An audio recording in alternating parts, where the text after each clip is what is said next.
A Republican election commissioner in the state of New York has decided to plead guilty to felony charges of voter fraud. Voter fraud that allegedly, according to the complaint, took place over the span of 2 years. The election official in question, a man by the name of Jason Schofield, of course, as I said, Republican, was serving a 4-year term, and actually on the day, he decided to plead guilty, change his plea from not guilty to guilty. He did that in the morning. That afternoon, the election board voted 16-2 to give him another 4-year term. Now, it's unclear whether or not those voters on that election board just knew that he was about to plead guilty to a 2-year voter fraud scheme and also cooperate with the FBI's investigation into massive voter fraud in Rensselaer County.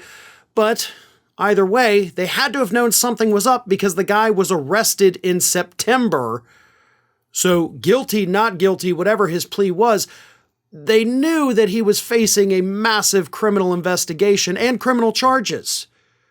And yet they still voted to give him another 4-year term. That is how corrupt these Republicans are. So here's what the scheme was. Again, allegedly, according to the filings, over the span of 2 years, what they allegedly did was gather up a bunch of absentee ballots for people that did not request absentee ballots, filled them out themselves, and turned them all in. You know, pretty cut and dry there. People didn't want absentee ballots, so they said, okay, we're not gonna do that for you.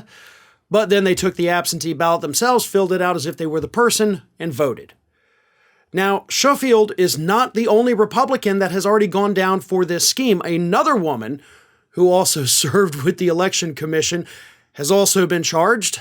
There's 2 more Republicans that are also under investigation. They have not been charged yet, but charges will likely be coming against them. As I mentioned, the FBI is the one conducting this investigation, but it is running parallel to a state investigation. This is a big deal, right? This is a ton of voter fraud, a scheme that went on for years involving all Republicans. So the big question I have, now that this guy's going to plead guilty, he goes back to court January 11th. That is when he's going to officially plead guilty, but he's already filed his intent. Where's the Republicans on this, right? I mean, for the last 2 years, basically while this whole scheme was playing out, we have heard Republicans talk about nothing but voter fraud. Oh, Democrats are out there stealing elections. They're doing the kind of thing that Mr. Schofield has been accused of doing. So this has been news, like I said, since September when he was first arrested by the FBI outside of his home. You would think Republicans out there would be like, good, let's get rid of the voter fraud people. You know, whether it's Democrat, Republican, we don't care if you're committing fraud, if you're breaking the law, get them out of here. Nothing. Crickets. Worse than crickets because it's just dead silence. This is exactly what they've been looking for. All right, this is the kind of stuff that Mike Lindell has said, oh, we're going to prove all this. Here it is, bud. The problem is it's your party.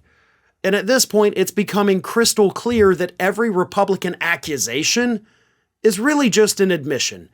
Because if you want to find widespread voter fraud, you need look no further than the modern Republican Party. Hi, everyone. This here is little Athena.